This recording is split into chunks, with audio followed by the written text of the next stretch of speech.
To the second question, Congresswoman Sinema, the Senate confirmation hearings for Brett Kavanaugh were extremely charged. If you'd been a sitting senator at the time, how would you have voted and why? You know, Maria, I was incredibly disappointed in the way that the Senate behaved during this confirmation hearing.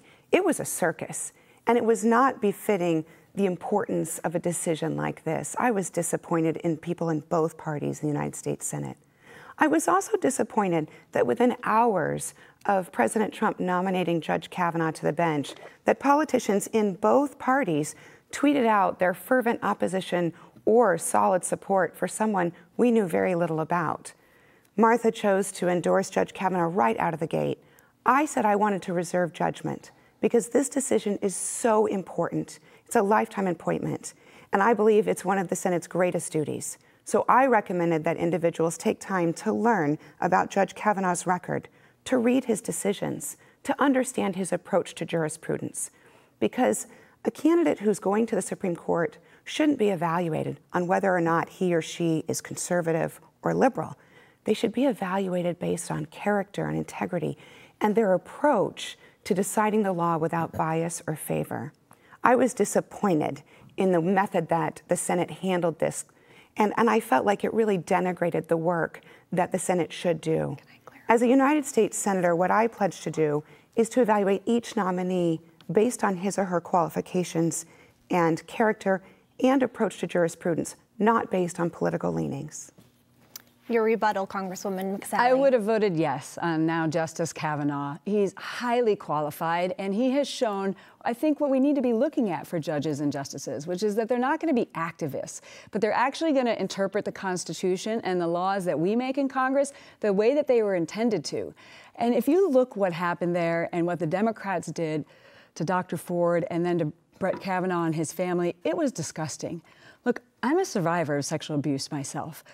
She clearly had been through a trauma, and what happened to her by holding her name, which she wanted anonymous, and then not even knowing that they offered to fly out to California, it was disgusting. We have seen the mob rule in Washington, D.C., and in the end, Arizonans wanted a yes vote on Justice Kavanaugh. I can be for survivors as one myself and for Justice Kavanaugh. And my opponent showed that the mob rule and the anti-Kavanaugh, they don't want to have someone like him on the Supreme Court. She would have voted no. That's our 45 seconds for rebuttal. Congresswoman Sinema, you can respond, please. Well, I think that what Martha's mistaking here is the partisan exercise that was engaged in. The reality is that senators should be evaluating each of these nominees based on their approach to judicial decisions, not based on these partisan attacks. So Martha used language just now that was incredibly partisan to describe this process, and so did many sitting senators. But I believe the Senate is better than that. The Senate should not engage in that type of behavior. And it was disappointing to see. If I'm elected as a United States Senator, Arizonans can count on me to evaluate each nominee thoroughly and carefully without political bias. Using the criteria that you just outlined, I know you said earlier you had signaled that you wanted to reserve judgment, wait until you were able to review that record and the other things you mentioned. Now that you have had the time to do that, would you have voted yes or no? I had several concerns with Justice Kavanaugh. First, I was concerned about the partisan nature of some of his comments during his second testimony. And I was also concerned that he appears to have lied under oath with some of the questions that were asked in that testimony. Prior to that, I also had questions that if I were a senator would have wanted to sit down and ask him. For instance, his approach to privacy. Here in Arizona, we take our privacy rights very seriously. And Judge Kavanaugh had, as a circuit court judge, ruled on a number of decisions concerning the privacy of Arizonans. And this is an area where Martha and I have a difference. Martha supported a bill in the United States Congress, actually introduced by Senator Flake, that would allow internet companies to sell your private data, including Social Security numbers of children.